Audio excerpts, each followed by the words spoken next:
புதிய மாத குடும்ப ஆசிர்வாத ஜெபம். பயப்படாதே, நான் உனக்கு துணை நிற்கிறேன். ஏசாயா 41வது அதிகாரம் 13வது வசனம்.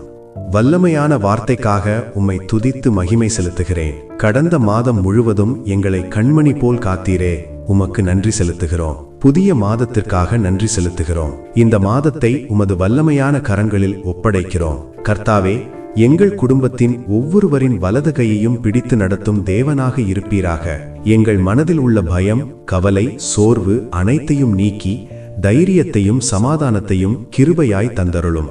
எங்கள் குடும்பத்தை உமது கரத்துக்குள் மூடி பாதுகாத்தருளும். ஒற்றுமை, அன்பு, சமாதானம் எங்கள் வீட்டில் நிலைத்திருக்க செய்வதற்காக உமக்கு நன்றி. எங்கள் தொழில், வேலை உமது கரத்தினால் ஆசிர்வதிக்கப்படட்டும். வேலையில் ஒரு உயர்வை காண கர்த்தர் உதவி செய்யும். எங்கள் முயற்சிகள் அனைத்திலும் உமது கரம் இருந்து எங்களை ஆசிர்வதிக்கட்டும்.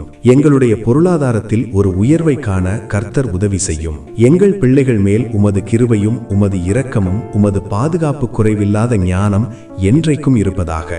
எங்கள் பிள்ளைகள் எதிர்காலம், ஆரோக்கியம் அனைத்தையும் உமது கைகளில் ஒப்படைக்கிறோம். உயர்ந்து சாட்சியுள்ள வாழ்க்கை வாழ எங்கள் பிள்ளைகளை கர்த்தர் நீர் ஆசீர்வதிப்பீராக. கர்த்தாவே, இந்த மாதம் எங்களுடைய தேவைகள் எல்லாவற்றையும் கர்த்தர் நீர் உமது கரத்திலிருந்து சந்திப்பீராக.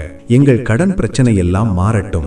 தடைகளை அகற்றி புதிய வாய்ப்புகளையும் இரட்டிப்பு நன்மைகளையும் கிருபையாய் தந்தருளும். இந்த மாதம் முழுவதும் நோய், தீங்கு, விபத்து ஆகியவற்றிலிருந்து காத்தருளும். கர்த்தாவே, இந்த மாதம் முழுவதும் எங்களை வழி நடத்தும்.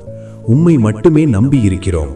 எங்கள் வீட்டை உமது சமாதானத்தால் நிரப்பி உமது பிரசன்னம் எப்போதும் எங்களோடு இருப்பதாக.